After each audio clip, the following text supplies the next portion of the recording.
ahead of Thank you. Trump's call with Putin and with Zelensky after that. Zelensky met top US officials and European leaders in Rome, insisting that Ukraine is engaged in real diplomacy to get a ceasefire. What do you think Ukraine wants out of these talks? Yeah, well, thank you. We have to understand that there is a difference between Ukraine needs to have more concession with the United States than the Europeans because definitely they're part of Europe. They are the face of Europe facing Russia, and in the meantime, we know that for security and safety of Europe, they're gonna be all the time in support of Ukraine. So the most important point here for the Ukrainian people is to gain that concession of the United States, especially after that disaster meeting that we saw and witnessed in the White House. But So didn't they far, get that concession after the minerals deal? well, this is one of them, but this is like from the side of the United States, and which is an economic side. But if you remember, like most of the talks and demands from Ukraine side is for security. And at the beginning, once that offered at the White House, we saw how Zelensky was skeptical about it. That wasn't enough. And in the meantime, Europeans are trying to be committed more through like military actions and stuff and support to Ukraine, which is like encourage Ukraine to have like more demands from the United States and more um, concession with the United States. And the idea is Donald Trump and his administration thought from day one that this is not Trump's war, that this one was Biden's war, and he's trying to clean all that kind of mistakes or whatever happened based on, the administration's point of view. So to him, it's not that much important the way that it is important to Europeans. And that's why now Ukraine's and Zelensky trying to play diplomatic here to get on the side of the United States to be kind of positive to what Europeans wants and what Ukrainian wants from that deal. Mhm. Well, US Vice President J.D. Vance described the Russia-Ukraine peace efforts as an impasse. How do you read that? Do you feel that the US is now questioning how much influence do they have on Russia? Well, it's not the idea of influence. It's the idea of a deal making. At the end, Russia wants demands, and they have a few things on the table to discuss. I said from day one when this war started that whoever is stronger on the ground, he is the one who's going to be stronger on the table of negotiation, which is definitely Russia now, just to be realistic. So based on that, it's not like being like responding to someone's demands over someone else's demands. Whatever in the ground is number one. Number two is like long lasting peace. Now the idea and the main confusion here is how we're going to apply it, but definitely like most parts including Russia are agreeing on the basics, which is they want to stop the war. But like Russia is not stopping the war while they are negotiating. The Europeans, they would like to stop the war first and then they start negotiating. They were claiming today that Russia are attacking Ukraine while they are planning to talk to President Trump. So the idea is how to apply it. It's not like the arguing on the main things or on the small tiny details. So if like we're gonna look at it from a point of view that the United States is biding with Russia based on like a kind of relationship between or good ties between Trump and Putin, I think this is not a right analysis. At the end, it's strategic benefits for every country, for the European Union, for Russia, for the United States, and all that. In the meantime, the United States is not involved only in a discussion with Russia about Ukraine, because we have to understand that Russia was out of the global market or organized global oil market in the last 4 years. Plus, there is so many things that they were used to work together, United States and Russia, and we don't have that privilege anymore. So now we are back again into that kind of diplomacy between the United States and Russia. We open embassies and all that. We're going to talk about so many things, including the global affairs, including the Middle East, including many things. So the United States involvement in talk with Russia is not only limited to Ukraine, but the Europeans most likely is limited to Ukraine. Mhm. Mr. Musmar, how do you explain Putin willing to talk with Trump, and yet he refused to attend the recent talks in Istanbul, despite being the one who actually suggested it? Well, I understand that, but in the meantime, he has his top officials that attended that meetings. And in the meantime, Putin is a good player. We have to give him credit for that. So he was playing on a point that meeting will be taken to the next level, and he sent an invitation to President Donald Trump when he was in the Gulf States visit.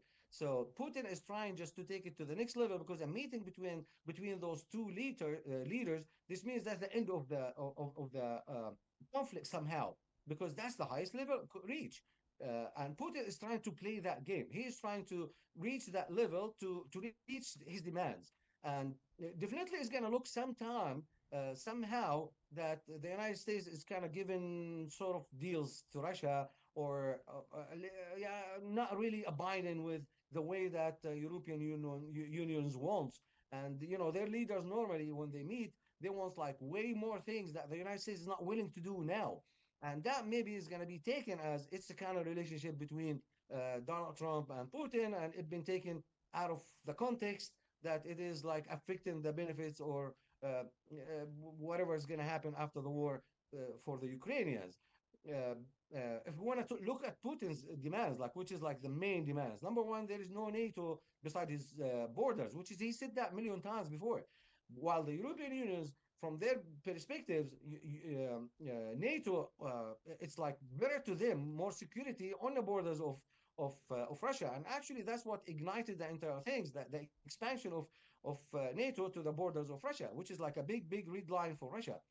Second, those let's say territories that Russia took or they were planning to take, including even Crimea and all that lands, it's easy to find a solution for them through Russia. If they do like local elections and something, and they vote for separation or kind of joining the Russian federations or something, yeah, he would have sort of global umbrella somehow, Hmm. or covering himself, by the whatever agreements that could be agreed here and there, beside the denial that will be all the time through Ukraine and through the European Union.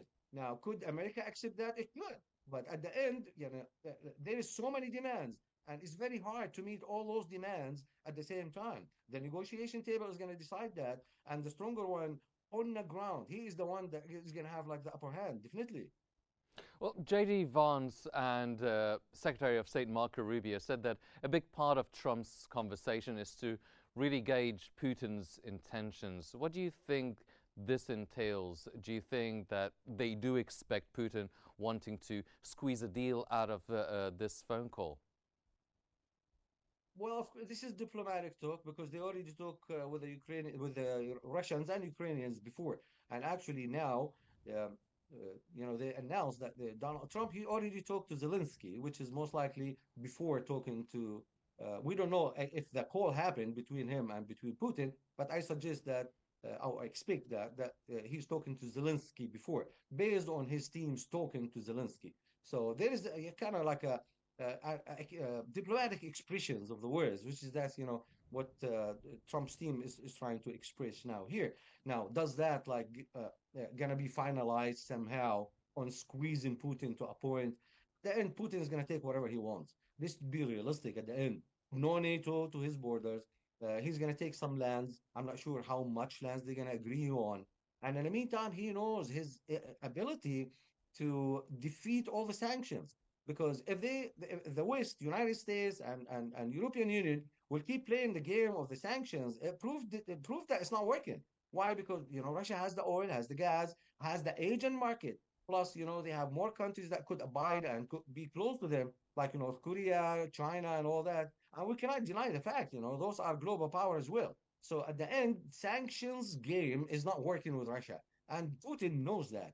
So the European Union here and the United States kind of like on disagreements. The European Union wants something, United States wants something. United States doesn't want to be involved in that war for long and forever to consume the ability of the United States. And Donald Trump, he said that before. So if that gonna look kind of disagreement between Europe and the United States, could be. But at the end, there is a strategic benefits for them, for Russia, and for the United States. And I think that was going to decide at the end. United States is not going to do whatever Europe and Ukraine wants 100%. Impossible. Because that's not going to fit in a strategic benefits in the United States as well.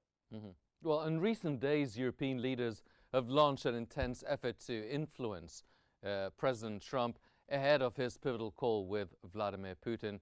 as the leaders of France, Germany, Italy, and the UK discuss in a call with Trump the need for an unconditional ceasefire and for Putin to take peace talks seriously. How effective really is this kind of diplomacy between Trump and European leaders? Well, we don't have that big problem with Europeans, but we have disagreements in a few points. But we kind of share the same idea. At the end, we are the West. But if we think that we're gonna uh, go all the way to kind of disagreement to a war with Russia, including the United States, it's not gonna happen. So the idea is like that. That's it's an expression of words, how you use it. Does the United States gonna agree 100% with the diplomatic talk? I'm saying diplomatic talk of the European Union. It's not gonna work like that. So at the end, once they talk, once they meet, and how they're gonna reach an agreement, they knows that there is something achievable and something not, and they knows the United States is willing to go to a certain limit.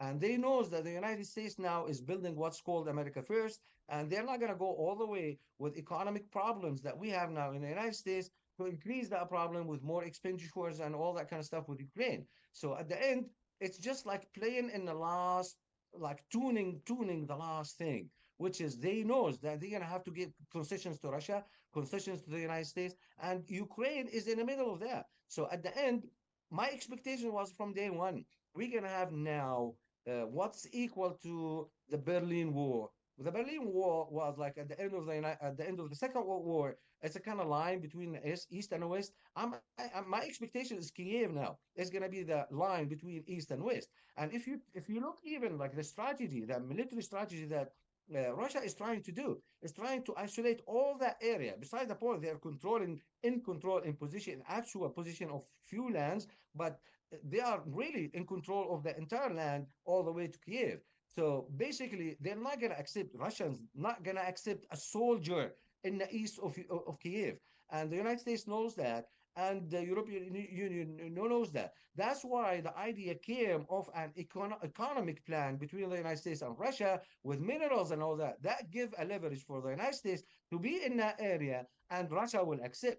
And that's what they're working on. But the European Union insisted on having like more foot on soldier and more foot and soldiers on the ground, which is not going to be accepted. So at the end, like talking about all this, European Union is going to give concessions, and I know the concession is going to be from Kiev and West. United States is not going to be involved all the way with the European Union's demands, and Russia is not going to accept NATO from Kiev and East. Impossible. Mm-hmm.